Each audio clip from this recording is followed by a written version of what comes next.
The first quite subtle sign that I think you're growing deeply as a person is that all of a sudden you don't feel like you have as much need for distractions anymore or noise. You don't feel like you need to have the television playing in the background in order to feel okay in yourself. You don't feel like you need to have your phone on you every time you go to take a crap. Or if you're just waiting for someone, or you're on the train, or maybe you're at the airport, you recognize that you feel okay in your body, in the experience right now. You just feel okay, whether it's being within your thoughts or whether it's just enjoying the present moment, people watching around you. You start to feel that the world is quite engaging in the present moment, and you don't feel this strong contraction in you to constantly shift between different things that you're doing. You don't need to have 14 different tabs open. You're quite okay to just focus on the thing that you're focusing on right now, whether that just be, like I said, people watching, or just enjoying your own mind, enjoying the present moment and your current experience, not having a constant contracted feeling that you need to check your phone or you need to have some background noise to block out the silence that you're experiencing.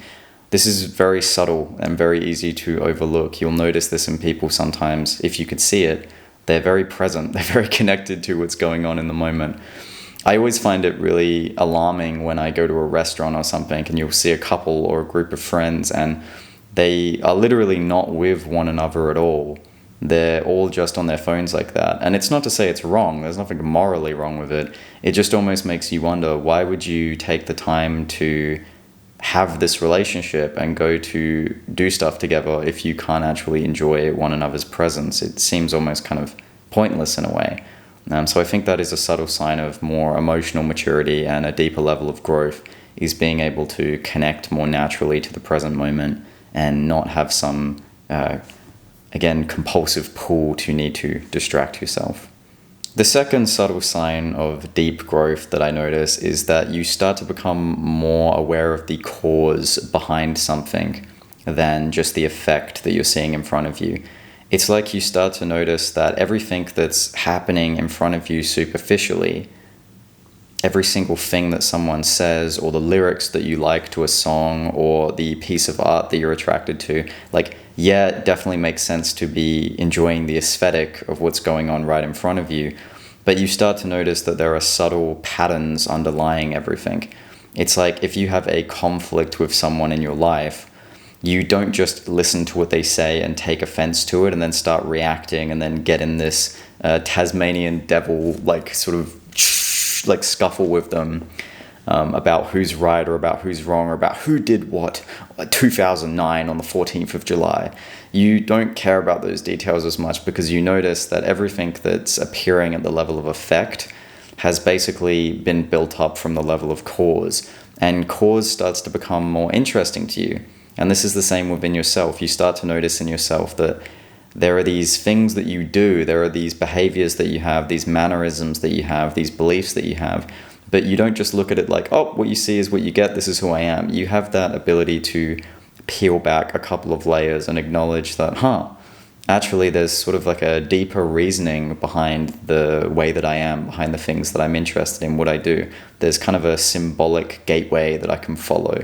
And not only do you have the capacity to enjoy this, but you actually start to like doing this. You start to enjoy investigating yourself more. You start to enjoy investigating the people in your life more.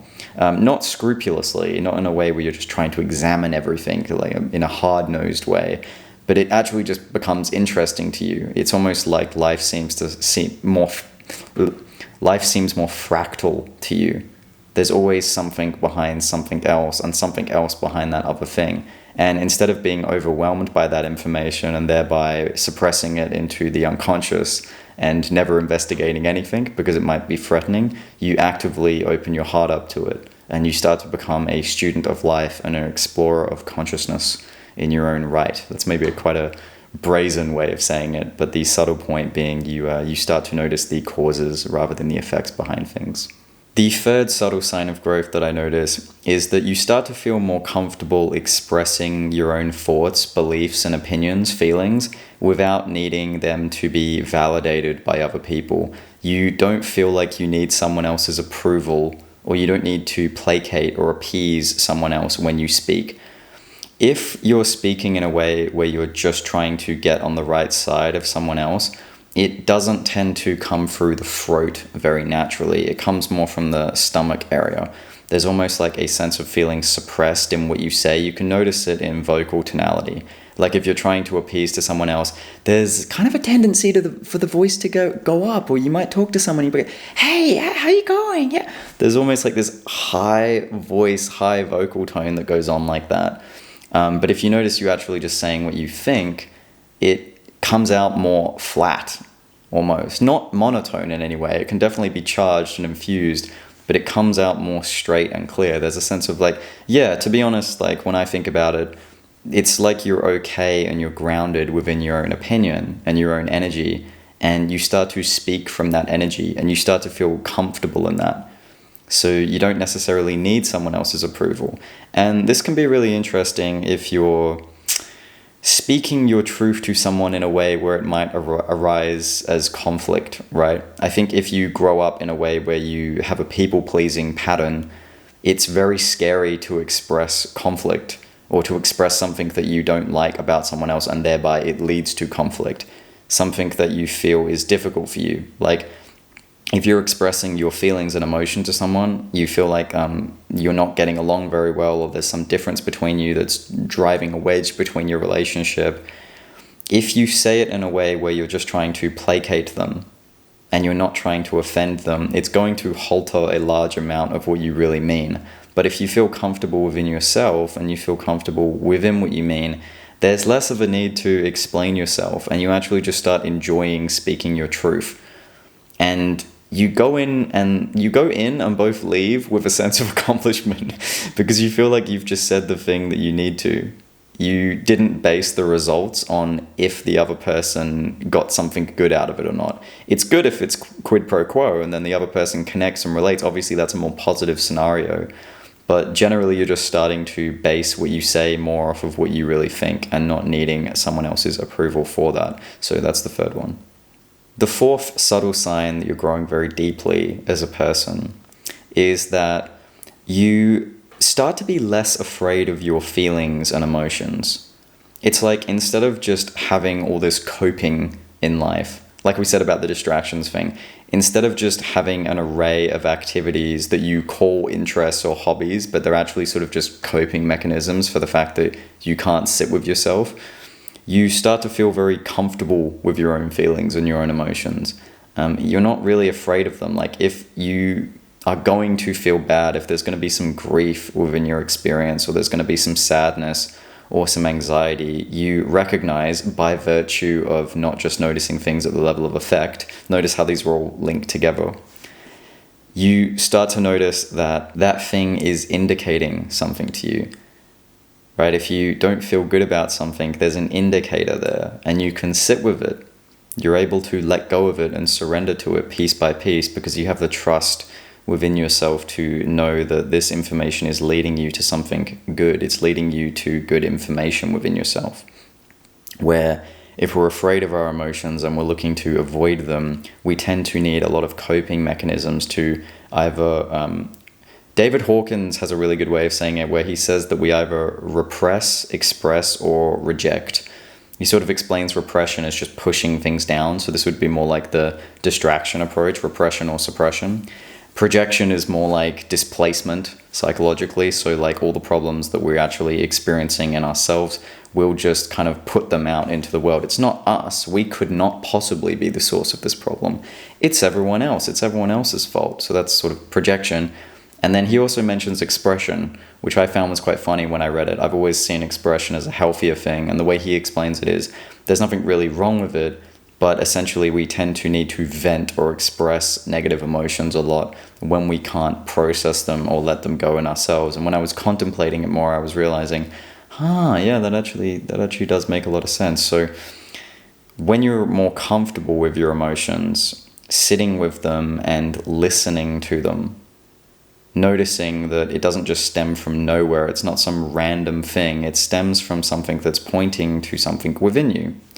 And you start to follow that, you actually start to become interested in negative and positive emotions more. And there's a sense of equanimity that comes between those. I think that's a strong sign of personal growth in someone, of deep personal growth in someone. The fifth, and we'll just say this as a really quick one, I just wanted to add this on the end, is enthusiasm starts to shine through you more. You know how sometimes you'll hear people say, well, as you go on in life, things just get harder and harder and harder. And if you're deeply growing as a person, you hear that and you think, I don't think you're doing it right, buddy. It's almost like the more time you get to spend here, if you're really living it in a good way, you start to notice that there are more things that you're resonant with. There are more people that you're aligned with.